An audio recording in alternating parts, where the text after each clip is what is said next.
Hi! In front of me is Samsung Galaxy Fold5 and today I would like to show you how you can add photos to text message on this device.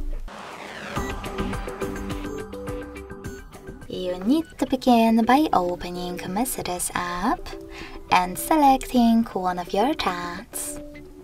Then click on this icon with a camera and a photo.